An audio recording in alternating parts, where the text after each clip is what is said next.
Nagbakasyon na naman. Nagbakasyon mga kotsero. This time, di ba, no nakaraan, galing siya ng Naga, medyo Southern Luzon, oo. This time, nagpunta naman siya sa Tabuk.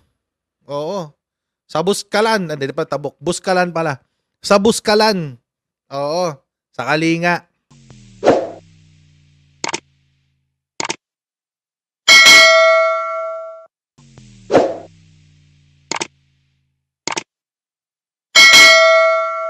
Kalinga. So from south to north naman siya ngayon. Ang tindi mo, te! Lahat na pupuntahan mo maliban sa budget hearing. Grabe siya, ate. Oh, ito yung pinunta niya dyan. Pakita ko sa inyo. Yan.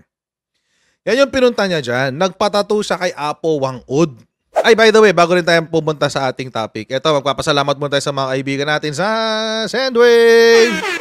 As usual, kung kayo po ay nasa US, UK, Canada, Italy, France, Spain, Ireland, and Belgium, ay pwede na magpadala ng inyong mga remittances sa Pilipinas gamit po ang Sendwave. Ang gagawin nyo lang ay i-download ang Sendwave app, lagay nyo lang dyan sa mga cellphone nyo.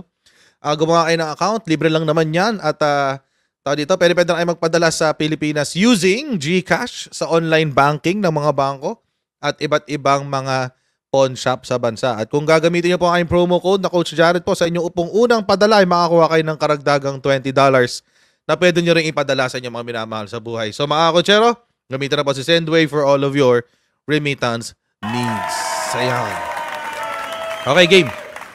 Pero mga kotsero, alam nyo, ito lang ang masasabi ko sa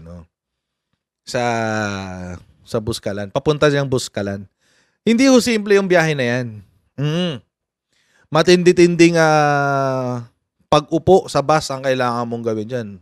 Sakay ka ng bus, baba ka ng Tabuk, tapos from Tabuk, sasakay ka ng hindi jeep.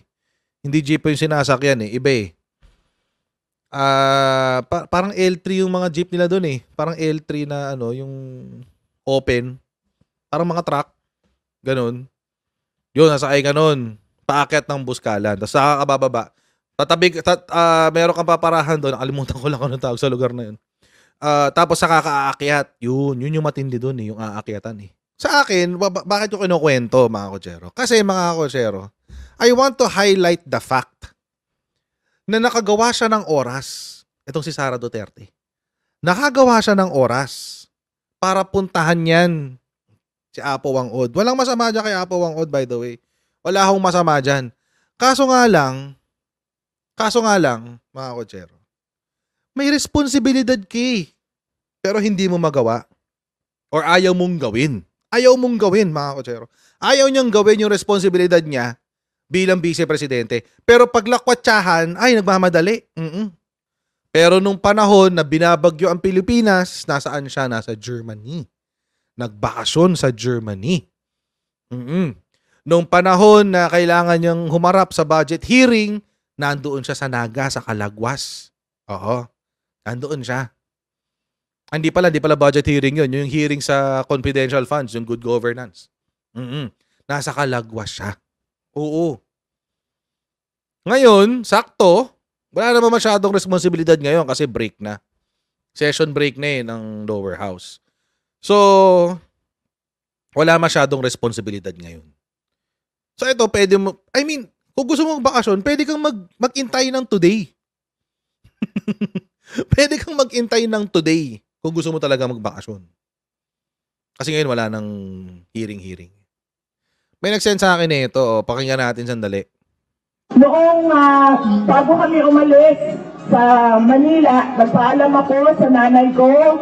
Sabi ko sa kanya, pupunta kaming Kalinga. Tinanong niya ako, bakit ka pupunta doon? Sabi ko, mag-ano lang ako i-introduce ko lang yung sarili ko kay Apo Wang-od at sa komunidad doon.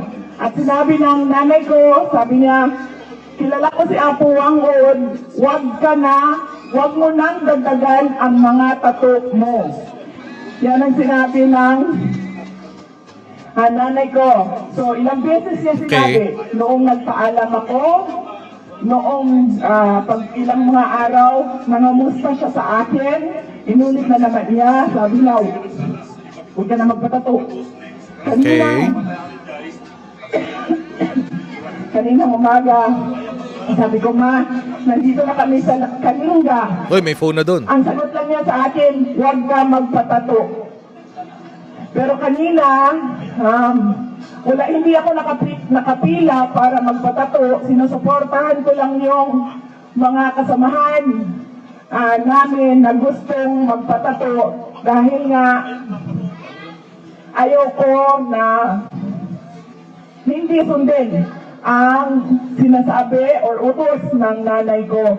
Pero noong nakatatlong beses na si Apo Wang-od na halika, kailangan mo magpatato. Sabi ko sa kanya noong una, sabi ko, pasensya na. Sabi ko, Okay. sabi ng mama ko, huwag ko na daw dagdagan yung mga tato ko.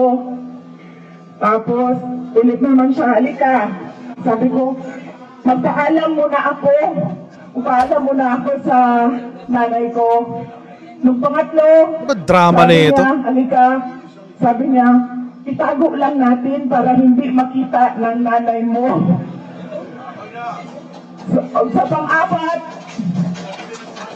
hindi na ako nakahindi dahil ang isang senior citizen na mismo ang apat na beses na nagsabi na tatuan kita. Kaya masaya din ako dahil meron din ako tulad ninyong lahat na tato ni Apo Wang-od. Maraming salamat po, Apo.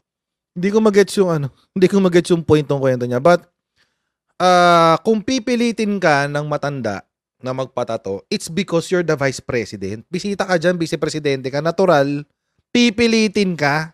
Sinisip mo yung matanda, natural, vice-presidente ka, alam niya ikaw yung vice-presidente, nandyan ka, natural, honor sa kanya, natatuan ka. Ano ba namang klaseng pag-iisip yan?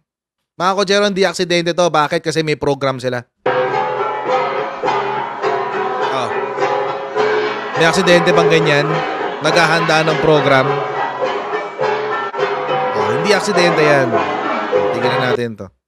Basta sumasayaw siya. Haba niyan eh. Oh. Sumasayaw siya kasama ng mga taga-Kalinga. Yan o, yan siya o. Yan. Oh. Again, mga kotsero, kasi vice-presidente siya. Vice President ka, bumisita ka sa lugar nila, hindi araw-araw nangyayari yan. So natural, gagambalain nila yung, kasi hodang, maistorbo sila, wala silang pake. Vice-presidente ka. Alam nyo mga kotsero, let me propose this idea. Kung bakit.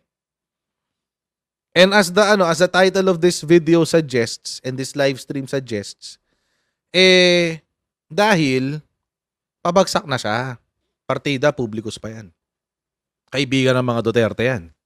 VP Sara's performance rating continued to drop in publicus third quarter survey. Hindi lang yan. Pati yung kanyang trust rating. Yung kanyang trust rating ay bumagsak. As in bagsak. So ngayon, kailangan niyang mag-ikot para magpakilala. Kailangan niya mag-ikot para ma-feel ng mga tao na ano siya, down to earth, kunyari. Statistically stable approval rating for PBBM, House Speaker Romualdez, and Chief Justice Gesmundo in 2 quarters, while VP Sara and SP Escudero both suffer another significant decline. Uy, decline daw. Another significant decline. No? May mga DDS ba tayo ngayon sa live stream natin? Nakakalungkot tong sa approval ratings nato ni Sara. Kung DDS ka, malamang magpapatiwakal ka na eh. Yung kung hardcore DDS ka, magpapatiwakal ka sa ganitong senaryo eh. Tingnan nyo ha. Nag-start ka sa 62, 2023, quarter 3. Tapos, tuloy-tuloy yung decline mo. 62, 59, 53, 46, and present, 40. Tingnan nyo naman yung increase, mga kotsero, ng mga disapprove niya. 37%. Nag-umpisa ka sa 18. From 18, tumalon ka to 37 in less than 1 year. In less than 1 year. Ang disapproval mo, tumaas. 18% ka nung quarter 3 ng 2023. In less than 1 year, tumaas yung may ayaw sa'yo ng 37%. less than 1 year. Actually, 1 year na pala. Q3 to eh. Q3 2023, Q3 2024. O tama, 1 year. In 1 year. Di ba, pinauso ng mga DDS yung Marcos resign? Di ba? Pinapauso nila yung Marcos resign. Sabi ng mga DDS, Marcos resign! Marcos resign! Wala kang kwenta! Marcos resign! Tinanong sa survey ni Malutikia, ng kumpanya niya, ng Publicos Asia, tinanong sa survey, gusto nyo ba mag-resign si PBBM? On the issues against his administration, should Ferdinand Marcos Jr. resign as the country's president? Survey says 54% no. Hindi, ayaw namin siya mag-resign. Ano na nangyari? Meron na bang nagsasalita ng mga DDS bubulagers tungkol sa survey na to? Meron na ba? Meron na ba nag-vlog or nagva-vlog tungkol sa survey na to? Wala pa, no? Wala pa. Oo. Masakit sa dibdib kasi. Oo, masakit kasi sa dibdib. Kalmahan nyo lang. I find this question very weird. Parang tinan nyo yung question Yung question kay PBBM na related dito, gusto nyo bang mag-resign si PBBM? Di ba yung unang question? Yung pangalawang question, related pa din kay Sara sa na magiging presidente ng Pilipinas. Alam niyo mga Ochero, this could have been phrased differently.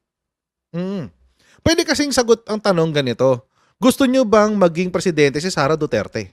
Mas simple. Di ba? Mas malinaw. Mas malinaw yung tanong eh. Pag ganun, gusto mo bang maging presidente si Sara Duterte? Pero dito ang weird. Agree ka ba na papalit si Sara Duterte kay President Bongbong Marcos ayon sa sinasabi ng Constitution? So ano ibig yung sabihin? Mai-impeach si PBBM? Or mapipilit yung mag-resign si Presidente? Yun ba ang gusto nyong palabasin? Ito, trust rating na to. Una, yung approval rating. Una, approval rating. Ibig sabihin, sang-ayon ka ba sa presidente natin ngayon? Yun. Approval. Approve ka ba? Okay ba sa'yo ang presidente natin ngayon? Yun yung unang tanong. Ito, pangalawa, mas matindi to mga Kochero kasi alam nyo kung bakit? Mas malalim to eh. At saka mas malalim yan eh. Kasi ang tiwala, mga Kochero, nakukuha yan kapag nakukuha ang tiwala depende sa interaksyon na meron ka doon sa mga taong pinagkakatiwalaan mo. So kung sa ngayon, pinagkakatiwalaan mo yung mga kaibigan mo, sa ngayon, okay ka. May tiwala ka. Pero pag nasira na yung tiwala na yun, wala na. Oo, mahirap na ibalik yan. Okay. Ito kay PBBM. Nag-start siya sa 47, 48, 33, hindi malinaw. Ano yun? 30 something. O, 3 ... So, 30 something yan. O, tapos, 32%. Ayan, 32%. Yan yung quarter 4. 2024 quarter 4. Pinaka-latest. So, ibig sabihin, pero tumataas din yung distrust niya. 24, 21, 29, 29, 33. Oo. At hindi rin ako magtataka. Kung tumataas yung distrust kay PBBM, hindi ako magtataka. Ano yung bakit? Araw-arawin ka ba naman ng mga DDS eh? Araw-arawin ka ba naman ng mga DDS bubulagers eh? Kasi nakakabawi naman si PBBM sa ibang surveys. Okay lang yun, walang problema doon. Ngayon mga Kochero, eto ngayon sa kabila. Tingnan nyo naman. Grabe si Sara Duterte. Oh, anong nangyayari? From 21% noong quarter 3 ng 2023 to 41% quarter 3 ng 2024. Ang laking jump. In 1 year. From 55% approval rating, so isabihin, majority ay approve sa kanya. Majority kay Sara Duterte, approve noong 2023, quarter 3. To 33% quarter 3 ng 2024. Kaya nagpapakilala siya ngayon sa taong bayan. Iikot-ikot siya. Paplastikin niya ngayon yung taong bayan. May natawa pa nga ako eh. May nag-comment. Grabe naman. Sobrang humble naman ni Sarah. Kasi nakapaa siya oh. Nakapaa siya. Oo. Nakapaa siya sumasayaw oh. Etc. Etc. Alam nyo, ganyan kayo ginagawang tanga ng mga DDS bubulagers. You think this is humility? Come on. Alam nyo, mas maniniwala akong humble siya kung sinagot niya yung mga tanong tungkol sa confidential funds. Yun ang humble. So mga kotsero, maraming pong salamat sa inyo patuloy na pagsuporta sa ating channel. Huwag niyo pong kalimutan mag-like, mag-share at mag-subscribe sa Coach Jad YouTube channel. Pa-follow tayo sa ating Facebook page para lagi updated sa mga ganap dito sa ating channel. Na see all of you in our next live stream. God bless. See you next time, guys. Bye.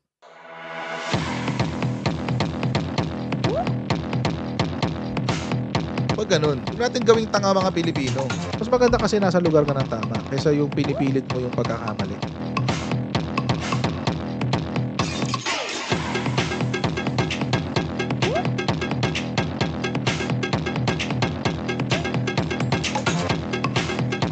Are they willing to go that far? Hindi makakalimutan ng Pilipino yan hanggat di nasasagot niya.